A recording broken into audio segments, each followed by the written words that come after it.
ramai dan betul kita boleh pergi Pusat Pemulihan Pengajian Narkotik Jam 2 milik Negeri Melaka.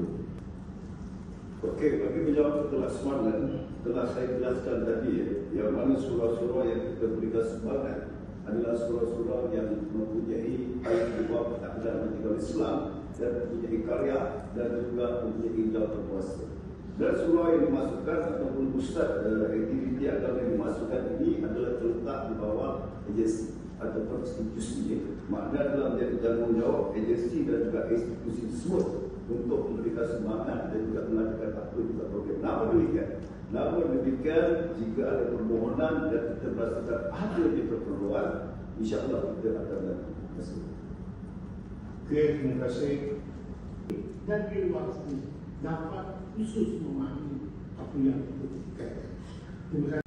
Baik, yang berhormat Ketua Speaker, naik taraf ini bermaksud kerja-kerja penyelenggaraan yang pertama.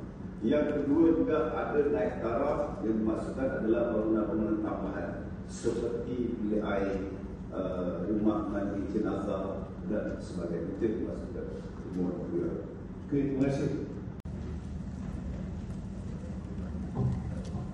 Bismillahirrahmanirrahim. Alhamdulillahirrahmanirrahim. Yang berhormat Ketua Speaker dan untuk makluman adik-adik yang berhormat bagi menjawab soalan tahunan ini. Sehingga semua tahun ketiga 2025, Majlis Agama Islam Melaka telah menerima sebanyak 105 permohonan sumbangan daripada surau bagi tujuan pembinaan, bagi tujuan perbaikan, penyelenggaraan dan juga naik taraf surau yang berlaku.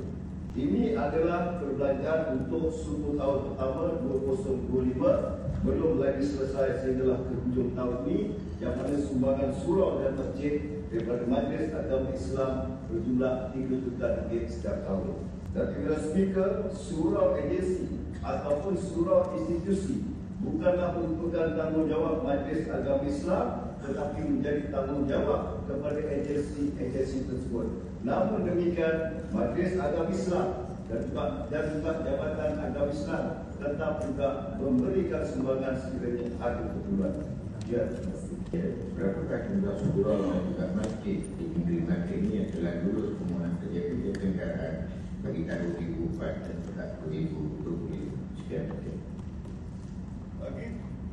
Bagi permohonan kerja-kerja penyelenggaraan surau dan masjid negeri Melaka, untuk makluman tahunan ini, kita ada sebanyak 88 permohonan pada tahun 2024 dan juga 86 permohonan pada tahun 2025. Pada tahun 2024 melibatkan peruntukan sebanyak RM3,856,500 dan juga pada tahun 2025 telah pun dibelanjakan sebanyak RM1.25 juta.